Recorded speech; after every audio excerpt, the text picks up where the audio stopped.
Good afternoon, ladies. We're back with William in the kitchen today, and is going to do you a demonstration of how you make Yorkshire pudding. So I'll hand you over to William. Good day to you all.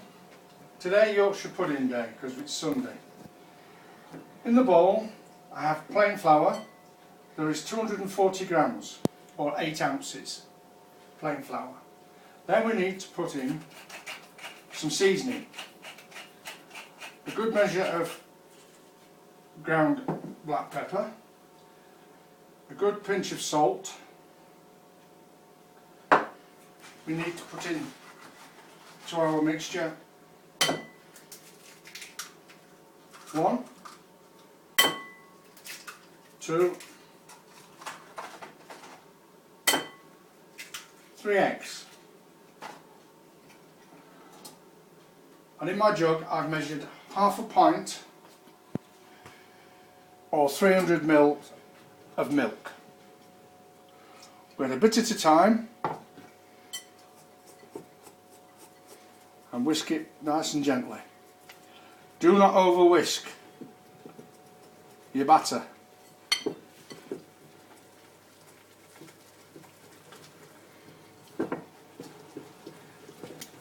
Why don't you over whisk the batter?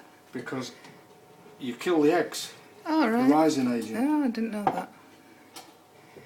Because I don't measure, you see. I just do it by...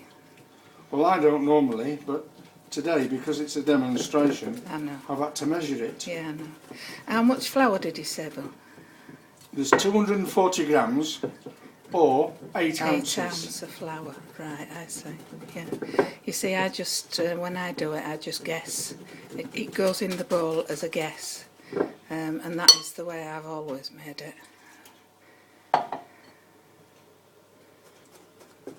And you get taught by your mothers how to make it when you come from Yorkshire, and you just... When I Follow suit, yeah. When I lived at home, I used to make it for 6 people, and then when I got married, I found it difficult to bring the recipe down, because I was that used to making it for 6 people. Ended up making it for 6 people when there were only 2 people. But anyway, you learn as you go along. Because I've measured this, thinking I get it right. I've got the eggs right and the flour right, but my liquid from my is slightly out. Yeah, so I might need another. Because what happens is you can tell by the thickness, the consistency of the batter mix, and you can actually feel it as well. When you're stirring it, you can feel it, and it feels thick. And if you had to put that in your tins and do it, they'd be dense. They wouldn't rise. So I've measured out another 1/4 pint of milk, and I think this is going to take all of it. Yes, it has. And it doesn't matter what sort of milk you use. Some people even add a drop of water, but today we're not doing that because the only milk they had at the shop was skimmed, so it's already a thin milk to start off with. That's perfect, is that? Yeah. Yeah. I should just show you something. It should, when you do it, it should coat the back of a spoon just nice and gently like that. And don't worry if there's lumps in it. It don't matter about the lumps. Don't matter about lumps at all. But you need to whisk plenty of air. As you can see, the air bubbles is in. Air into it. It needs plenty of air because that's what helps it. Don't over whisk it. That's what helps it rise. And traditionally, you put beef fat into your tins, but a lot of people don't do that these days. We don't have beef fat. You use oil, don't you, Bill? Yeah, I use a good Use veg oil. a vegetable oil. Yeah.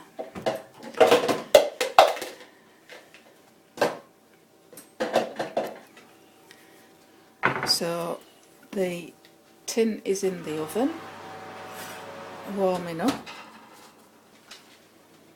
I'm just using a bun tin today. You've got to use seasoned tins as well. Can you see?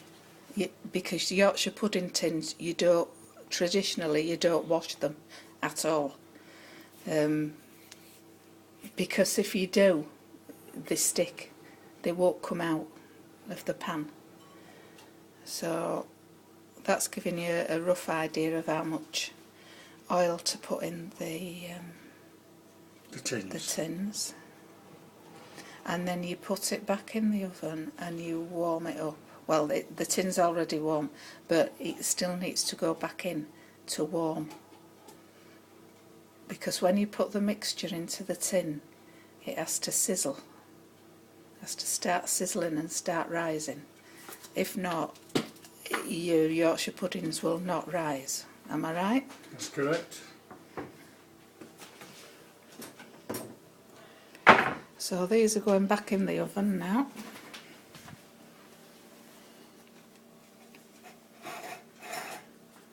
How long do we put them in for, Bill? Well, I'll just get the oil hot, ready for putting the Yorkshire pudding batter in. And then, once it's in, it should take about 15 to 20 minutes.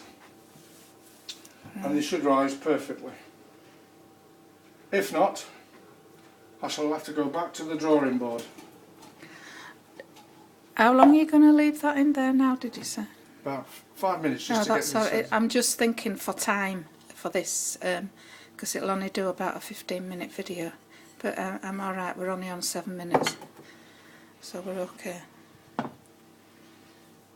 So we have had some requests for some other recipes. Yes, we would. At a later date.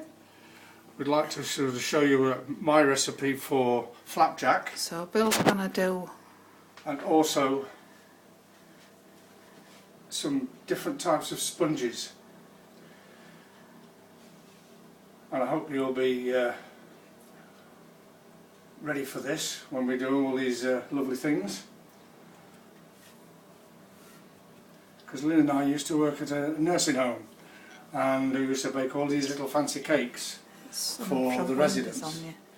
And we got quite a good reputation, didn't we, darling? We did. They enjoyed our baking when we worked at the nursing home. Yes, they did. Yeah.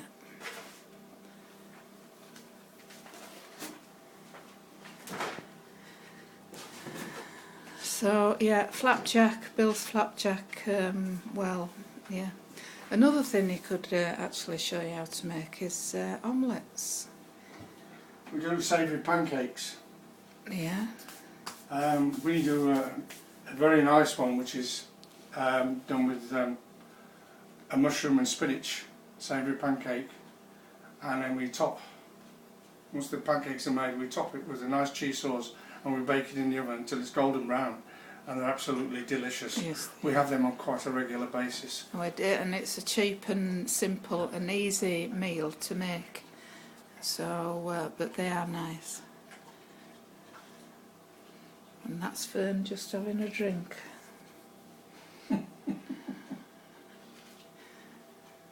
She's a Springer Spaniel and she's daft.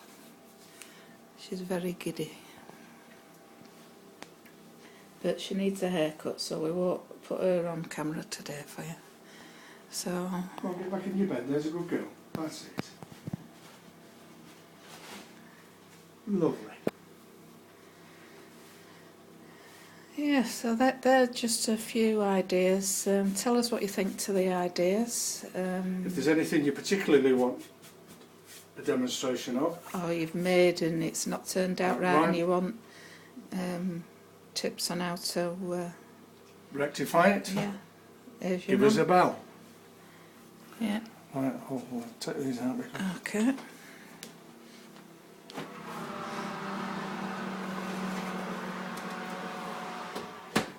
Right, now here we go. Let's have a look, see if it's going to do it. Just sizzling a bit. Just, can you see what it's doing? That's what it's supposed to do when it hits the fat. The mixture. That's what it's supposed to do. It starts.